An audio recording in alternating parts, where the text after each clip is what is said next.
তো গাইস, যেরকমটা আমরা আমাদের আগের পার্টে দেখেছিলাম যে কিভাবে সবাই আস্তাকে অবহেলা এবং কটূক্তি করত, কারণ আস্তার মধ্যে একটুও ম্যাজিক ছিল না। কিন্তু আস্তার স্বপ্ন ছিল উইজার্ড কিং হওয়ার, যে কিনা পুরো দুনিয়ার সব থেকে স্ট্রংগেস্ট ম্যাজিশিয়ান হয়ে থাকে। সবাই আস্তাকে বলে যে এটা ইম্পসিবল, আস্তা তুমি কখনো উইজার্ড কিং হতে পারবে না, কারণ তোমার কাছে কোনো ম্যাজিকই নেই। কিন্তু আস্তা কখনো গিভ আপ করে না এবং অনেক বেশি ট্রেনিং করে। এন্ড একদিন আস্তা ফাইনালি নিজের পরিশ্রমের ফল পায় এন্ড ওর কাছে ওর 5 লিভ গ্রিমওয়ার এসে পড়ে, যেটা কিনা একটা ম্যাজিক্যাল বুক ছিল। এন্ড ওই বইয়ের মধ্যে একটা ডিমন ছিল। এন্ড এরপরে আমরা এখনকার উইজার্ড কিং এর একটা ঝলক দেখতে পাই এন্ড 9 ম্যাজিক নাইট স্কোয়াড লিডারকে দেখতে পাই, যারা কিনা পুরো কিংডমে উইজার্ড কিং এর পরে সব থেকে পাওয়ারফুল ম্যাজিশিয়ান। এবং ওদের কাজ ছিল কিংডমে পিস এবং অর্ডার মেনটেন করে রাখা। এন্ড এদের সবার নিজের নিজের স্কোয়াড হয়ে থাকে, যেটা জয়েন করার জন্য বাচ্চাদের একটা এন্ট্রেন্স এক্সাম দিতে হয়। এবং ওই এক্সাম দেওয়ার জন্যই আস্তা এবং ইউনো দুজন ট্রেনিং করছিল। এন্ড এইদিকে আমরা দেখতে পাই ফাদার এবং সিস্টার লিলি গ্রিমওয়ার টাওয়ারের মাস্টারের কাছে যায় এন্ড ফাদার মাস্টারকে জিজ্ঞেস করে যে তিনি এন্ট্রেন্স এক্সামের জন্য ইউনের সাথে আস্তার নাম কেন দিয়েছেন, যেখানে আস্থা তো ওই এক্সামে পাস হতেই পারবে না। যার উপর মাস্টার তাকে বলে যে আস্থা আমাকে ওর গ্রিমওয়ার দেখিয়েছিল এন্ড আমাকে অনেক রিকোয়েস্ট করে যেন ওকে এন্ট্রেন্স এক্সামের জন্য পাঠাই, আর এই জন্যই আমি দিয়ে দিয়েছি। ফাদার মাস্টারকে জিজ্ঞেস করে যে যেই গ্রিমওয়ার আস্থার কাছে এসেছে ওটা আসলে কি, ওটা আসলে কি গ্রিমওয়ার নাকি অন্য কিছু। যার উপর মাস্টার তাকে বলে আমি বেশি কিছু তো জানি না, কিন্তু হ্যাঁ ওই গ্রিমওয়ারের কারণে আস্থাকে ভবিষ্যতে অনেক বড় একটা লড়াই লড়তে হবে। ফাদার মাস্টারকে রিকোয়েস্ট করতে থাকে যে আস্থা অনেক বেশি উইক এবং ওর কাছে ম্যাজিকও নেই, তো ওকে এন্ট্রেন্স এক্সামে যেন না পাঠায়। যার উপর মাস্টার তাকে বলে কোথাও এরকমটা নয় তো যে তুমি আস্থাকে এই জন্যই পাঠাতে চাও না, কারণ যদি ও পাস হয়ে যায় তাহলে ও এখান থেকে চলে যাবে এবং তুমি ওকে মিস করবে। যা শুনে ফাদার একটু লজ্জা পায় এবং বাহানা বানাতে থাকে, যা দেখে সিস্টার লিলিও বুঝে ফেলে যে ফাদার আস্থাকে সিক্রেটলি অনেক বেশি ভালোবাসে। এইদিকে আমরা দেখতে পাই আস্থা এবং ইউনো রেস লাগিয়ে চার্চের দিকে আসতে থাকে এবং ওদের দুজনের মধ্যে ড্র হয়ে যায়। আস্থা জিজ্ঞেস করে তাড়াতাড়ি বলো কে জিতছে। ম্যাক্স বলে ইউনো জিতছে। আস্থা বলে এখনো রেস শেষ হয়নি, যে চার্চের মধ্যে আগে ঢুকবে সে জিতবে। আস্থা চার্চের মধ্যে ঢুকতেই যাচ্ছিল, কিন্তু তখনই ইউনো নিজের ম্যাজিক ইউজ করে আস্থাকে দূরে ফেলে দেয় এবং রেস জিতে যায়। রাতে ঘুমানোর সময় আস্থা স্বপ্নের মধ্যেও এটাই বলতে থাকে যে ও একদিন উইজার্ড কিং হবে। ভাই ও পাগল উইজার্ড কিং হওয়ার জন্য, যেটা শুনে ম্যাক্স আস্থার উপর রেগে যায়। পরের দিন আস্থা আবার ট্রেনিং করছিল, তখন ওর কাছে ম্যাক্স চলে আসে। আস্থা জিজ্ঞেস করে কি হয়েছে। ম্যাক্স বলে তুমি বলদ, যেটা শুনে আস্থার উপর রেগে যায় এবং বলে এটা বলার জন্য তুমি চার্চের থেকে এত দূরে আমার কাছে এসেছো। ম্যাক্স ওকে বলে তোমার কাছে তো ম্যাজিকও নেই, তাহলে তুমি ভাবলেও কিভাবে যে তুমি ম্যাজিক নাইট এক্সামে পাস হবে। আস্থা বলে এখন তো আমার কাছে আমার গ্রিমওয়ার আছে, এখন তো আমি অবশ্যই ম্যাজিক নাইট এক্সামে পাস হবো এন্ড একদিন আমি উইজার্ড। কিন্তু তখনই ওকে ম্যাক্স মাঝখানে থামিয়ে দেয় এবং বলে চুপ থাকো, সব সময় খালি উইজার্ড কিং উইজার্ড কিং, তুমি কেন বোঝো না যে আমাদের মতন গরিব এবং উইক লোকেদের স্বপ্ন পূরণ হয় না। যা শুনে আস্থা ওর কাছে আসে এবং চিল্লায়া বলে অবশ্যই হইব, যদি তোমার স্বপ্নকে তুমি পুরো মন থেকে চাও এবং ওটার জন্য জান প্রাণ দিয়ে পরিশ্রম করো, তাহলে তোমার যেটাই স্বপ্ন হোক না কেন ওটা অবশ্যই পূরণ হবে। এন্ড জীবনে প্রথমবার ম্যাক্স বুঝতে পারে যে আস্থা এতটাও লুজার নয়। রাতে ফাদার অনেক ভালো খাবার বানায়, কারণ পরের দিন আস্থা এবং ইউনো এন্ট্রেন্স এক্সামের জন্য যাবে। আস্থা অনেক বেশি খুশি হয় এন্ড ফাদার ওকে নিজের কাছে ডেকে বলে দেখো আস্থা, যদি তুমি ফেল হয়ে যাও তাহলেও বেশি কষ্ট পেও না এবং চুপচাপ ঘরে ফিরে এসো এন্ড আমরা সবাই সব সময় তোমার সাথে থাকবো। যার উপর আস্থা তাকে বলে এই কথাটাই আপনি ইউনোকেও বলবেন না নাকি শুধু আমাকেই বলতেছেন। যা শুনে ফাদার ওকে কিছুই বলে না, কারণ উনি জানতেন যে ইউনো সহজেই পাস হয়ে যাবে এন্ড আস্থার একটু কষ্ট হতে পারে। আস্থা ফাদারকে বলে আপনি চিন্তা করেন না, আমি অবশ্যই ম্যাজিক নাইট এক্সামে পাস করব এন্ড এরপরে আমি হব উইজার্ড কিং এবং ফিরে এসে সিস্টার লিলিকে বিয়ে করব। কিন্তু তখনই ওকে সিস্টার লিলি নিজের ওয়াটার পাঞ্চ দিয়ে চুপ করিয়ে দেয়। পরের দিন আস্থা এবং ইউনো নিজেদের ভ্রমণের জন্য বের হয়। সবাই ওদেরকে বেস্ট অফ লাক এবং বিদায় জানাচ্ছিল এন্ড ম্যাক্স বলে আস্থাকে বিদায় জানানোর দরকার নেই, ও দ্রুতই ফিরে আসবে। কিন্তু হ্যাঁ, যদি তুমি কোনোভাবে পাস হয়ে যাও আস্থা, তাহলে আমি মেনে নেব যে আমাদের মতন মানুষরাও স্বপ্ন দেখতে পারে এন্ড পরে আমিও ম্যাজিক নাইট হওয়ার জন্য পরিশ্রম করব। যার উপর আস্থা ওকে বলে তাহলে তৈরি হয়ে যাও পরিশ্রম করার জন্য এন্ড পরে আস্থা এবং ইউনো বেরিয়ে পড়ে নিজেদের গন্তব্যের উদ্দেশ্যে। সিস্টার লিলিও আস্থার যাওয়াতে একটু দুঃখী হয় এন্ড আস্থা এবং ইউনো অনেক বড় জার্নির পরে ফাইনালি পৌঁছে যায় নিজেদের ম্যাজিক নাইট এন্ট্রেন্স এক্সামের জায়গায়, যেখানে ওদের ম্যাজিক নাইট এক্সাম হবে। সেই জায়গাটার নাম ছিল কিকা টাউন এন্ড ওরা যদি এই এক্সামে পাস হয়ে যায় তাহলে ওরা হয়ে যাবে ম্যাজিক নাইটস, মানে এক ধরনের ম্যাজিক্যাল সোলজার্স। ওরা দুইজন কিকা টাউনে ঘোরাঘুরি করছিল, যেখানে ওদের ম্যাজিক নাইট এক্সাম হবে এন্ড আস্থা যেই দিকেই তাকাচ্ছিল সেই দিকেই শুধু ম্যাজিক দেখতে পাচ্ছিল এন্ড ও পাশেই অনেক বড় একটা কাসেল দেখতে পায়, যেটা ছিল উইজার্ড কিং এর এন্ড এখানেই উইজার্ড কিং থাকে। আস্থা ইউনোকে বলে দেখিস ইউনো, একদিন এই কাসেল আমার হবে, ভাবিস না এটা আমার হবে। হ্যাঁ, এটা তো সময় বলে দেবে যে আমাদের দুজনের মধ্যে কে উইজার্ড কিং হবে। এন্ড এরপরে আমরা দেখতে পাই আস্থা, ইউনো এবং আরো অনেকেই এই এন্ট্রান্স এক্সাম দিতে এসেছিল। এন্ড আস্থা সবাইকে পাগলের মতো বলতে থাকে, হাই গাইস, একদিন আমি উইজার্ড কিং হব। এন্ড ইউনোর যাতে বেইজ্জতি না হয় তাই ও এমন ভান ধরে যে ও আস্থাকে চিনেই না। আস্থা এবং ইউনো দুইজন এন্ট্রান্স গেটে পৌঁছে যায়। এন্ড যখন ইউনো নিজের 4 লিভ গ্রিমওয়ার দেখায়, যেটা দেখে সবাই অবাক হয়ে যায় এবং ভাবে কে এই ছেলে যার কাছে 4 লিভ গ্রিমওয়ার। এন্ড গার্ড ওকে ভিতরে যেতে দেয়। কিন্তু যখন আস্থা নিজের গ্রিমওয়ার দেখায় তখন গার্ড বুঝতেই পারছিল না যে এটা আসলে কি গ্রিমওয়ার নাকি, কারণ আস্থার 5 লিভ গ্রিমওয়ার এত বেশি রেয়ার ছিল যে ওটার কথা কেউ জানতোই না। কিন্তু আস্থার অনেক বেশি রিকোয়েস্টের পরে গার্ড ওকে ভিতরে যেতে দেয়। আস্থার পিছনেই একটা ছেলে দাঁড়িয়েছিল যে বলে এই ছেলেটা তো অনেক মজাদার। সব বাচ্চারা এন্ট্রেন্স লবিতে দাঁড়িয়েছিল। এন্ড এখানে যার কাছে যত কম ম্যাজিক্যাল পাওয়ার হয় তার কাছে তত বেশি ম্যাজিক বার্ডস আসে। এন্ড ইউনোর কাছে একটাও ম্যাজিক বার্ড আসে না এবং সবাই ভাবতে থাকে যে কে এই ছেলে যে এত স্ট্রং ম্যাজিশিয়ান যার কাছে একটা 4 লিভ গ্রিমওয়ারও আছে। এন্ড এত স্ট্রং ম্যাজিক্যাল পাওয়ার যে ওর কাছে একটা পাখিও আসেনি। এন্ড এসে ইউনোর পিছনে 2-3টা মেয়ে পড়ে যায়। এন্ড আমাদের বেচারা আস্থার পিছনে অনেকগুলো ম্যাজিক বার্ডস। এন্ড সবাই আমাদের আস্থার উপরে হাসতে থাকে যে এই ছেলে আবার কে যার পিছনে অর্ধেকের বেশি পাখি পড়ে আছে। আস্থা দৌড়াতে দৌড়াতে হঠাৎ একটা লোকের সাথে ধাক্কা খায়। এন্ড এই লোকটাকে অনেক বেশি বড় এবং শক্তিশালী দেখা যাচ্ছিল। আস্থা মনে করে যে এটা হয়তো তাদের মধ্যেই একজন যারা কিনা এন্ট্রান্স এক্সাম দিতে এসেছে। এন্ড ও তাকে জিজ্ঞেস করে, তুমি ব্যথা পাও নাই তো বন্ধু? এন্ড এই লোকটা আস্থার মাথা ধরে ওকে উঠিয়ে নেয়। এন্ড নিজের হাত দিয়ে ওর মাথা পিষতেই যাচ্ছিল। এন্ড ওকে বলে, তুমি কি জানো না আমি কে? এন্ড এই লোকটা অন্য কেউ নয় বরং একটা ম্যাজিক নাইট স্কোয়াড ব্ল্যাক বুলের ক্যাপ্টেন ইয়ামি ছিল, যেটা নাকি সব স্কোয়াডের মধ্যে সব থেকে বেকার স্কোয়াড ছিল। এন্ড আস্থা বেচারা এসেই একটা ম্যাজিক নাইট স্কোয়াডের ক্যাপ্টেনের সাথে পাঙ্গা নিয়ে নেয়। ইয়ামি আস্থার মাথা পিষতেই যাচ্ছিল, কিন্তু তখনই ইয়ামির স্কোয়াডের 2জন মেম্বার এসে পড়ে, ফিনরাল আর গর্ডেন। ফিনরাল অনেক বড় একটা লুচ্চা ছিল এন্ড গর্ডেন অনেক বেশি শান্ত এবং ভালো ছিল। ফিনরাল ইয়ামিকে বলে, আপনি এখানে কি করছেন? তাড়াতাড়ি চলেন, ইভেন্ট শুরু হতে চলেছে। যার উপর ইয়ামি বলে, আরে কিছু না, আমি শুধু উপরে যাওয়ার রাস্তা ভুলে গিয়েছিলাম। এন্ড তখনই এন্ট্রান্স এক্সাম শুরু হয়ে যায়। এন্ড ইয়ামি আস্থাকে রেখে ওখান থেকে চলে যায়। আস্থা দাঁড়িয়ে যায়। এন্ড তখনই আবার ওর কাছে ওই ছেলেটা চলে আসে যার নাম ছিল সেক্কে। এন্ড ও এসেই আস্থার সাথে বন্ধুত্ব করে নেয়। এন্ড তখনই ওখানে সব 9 ম্যাজিক নাইট স্কোয়াডের ক্যাপ্টেনরা এসে পড়ে। এন্ড ওরা সবাই অনেক বেশি স্ট্রং ছিল। এন্ড বলা হয় যে পুরো দুনিয়াতে এদের থেকে স্ট্রং ম্যাজিশিয়ান শুধু একজনই আছে, যেটা হচ্ছে উইজার্ড কিং নিজেই। এই ক্যাপ্টেনের নাম ছিল উইলিয়াম।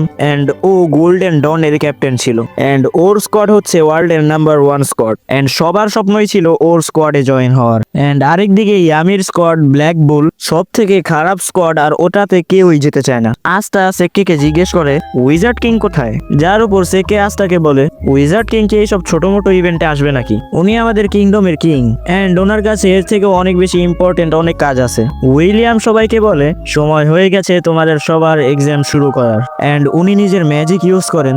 এন্ড আকাশ থেকে অনেক বড় একটা গাছ নিচে আসে। এন্ড সব প্রতিযোগীদেরকে একটা করে ম্যাজিক ব্রুম দিয়ে দেয়, অর্থাৎ একটা জাদুই ঝাড়ু। এটা হচ্ছে তোমাদের সবার প্রথম টেস্ট। এন্ড তোমাদের সবাইকে নিজেদের ম্যাজিক পাওয়ার দিয়ে উড়তে হবে। সব বাচ্চারা নিজেদের ম্যাজিক পাওয়ার দিয়ে ওড়ার চেষ্টা করে। এন্ড সব ক্যাপ্টেনরা ওদেরকে অবজার্ভ করছিল। ইউনো সবার চেয়ে উপরে উড়ছিল এবং সব ক্যাপ্টেনদেরকে ইমপ্রেস করে ফেলে। এন্ড অন্যদিকে সব সময়ের মতোই আস্থা বেচারা, ওরা তো দূরের কথা লাফও দিতে পারছিল না এই ঝাড়ুটা ধরে। এন্ড তখনই সব ক্যাপ্টেনদের মধ্যে একটা ক্যাপ্টেন নিচে গিয়ে একটা মেয়েকে বকাবকি করে, যেটা ওর বোন ছিল। এন্ড সে ওকে বলে, তুমি এই এক্সাম দিতে কেন এসেছো? সিলভার ফ্যামিলির সম্মান নষ্ট করো না, তুমি এই এক্সাম পাস করতে পারবে না, চুপচাপ বাসায় ফিরে যাও। এন্ড পরে সে ওখান থেকে চলে যায়। এন্ড এই মেয়েটার নাম ছিল নোয়েল। সেক্কি আস্থাকে বলে, ট্রাই করতে থাকো আস্থা, তুমি এটা করতে পারবে। কিন্তু আমরা সবাই জানি যে আস্থা এটা করতে পারবে না, কারণ ওর কাছে তো ম্যাজিকই নেই।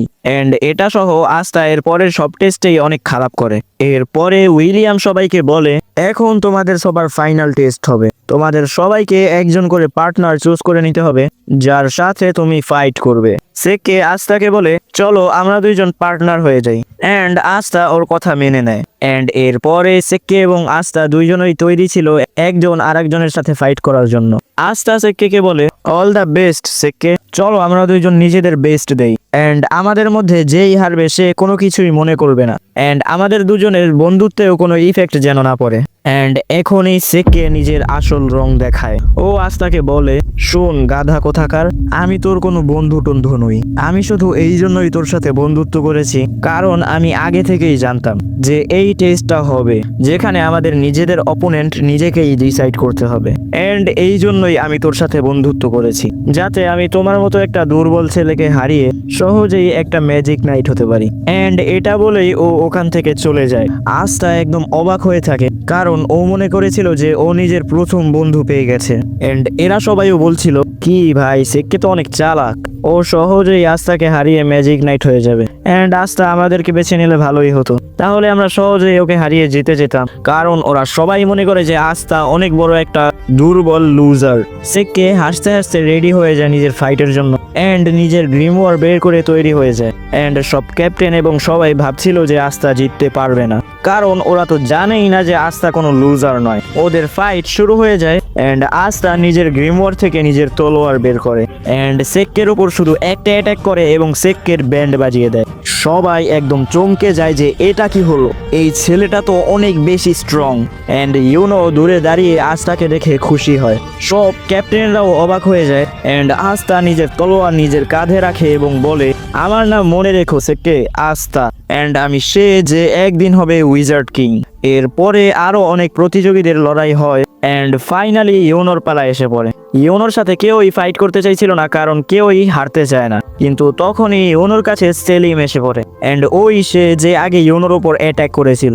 ও ইউনোকে বলে, আগের বার তো তুমি বেঁচে গিয়েছিলে কিন্তু এইবার বাঁচবে না। এন্ড এদের দুজনের মধ্যে অনেক ভয়ানক একটা ফাইট হয়, কিন্তু শেষ সময় ইউনো নিজের ম্যাজিক দিয়ে সেলিমকে হারিয়ে দেয়।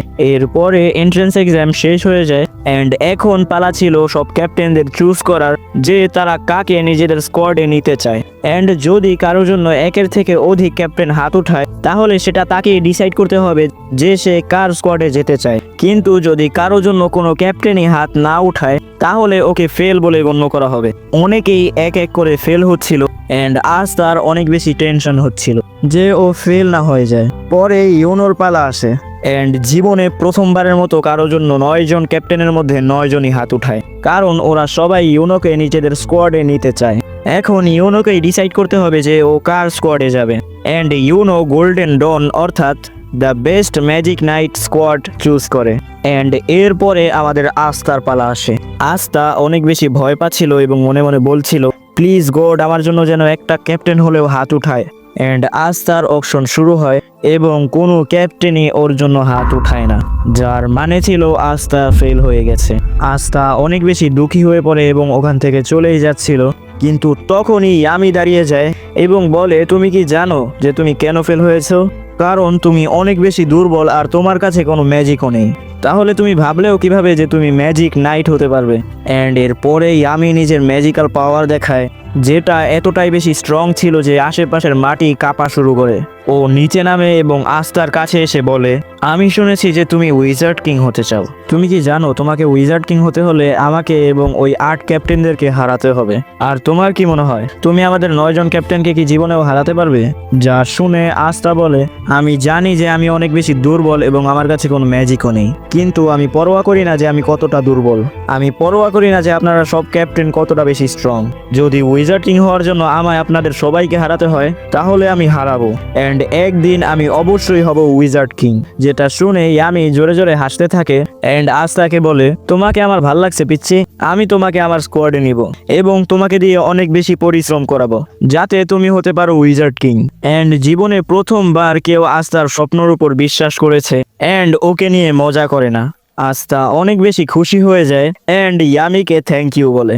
এন্ড এরপরে ফাইনালি এন্ট্রান্স এক্সাম শেষ হয়ে যায় এন্ড আস্তার পেট খারাপ হয়ে যায়। ও বাথরুমে গেছিল ক্লিয়ার হওয়ার জন্য, কিন্তু তখনই ওখানে সেককে এসে পড়ে, যে আস্তার থেকে নিজের হারের প্রতিশোধ নিতে এসেছিল।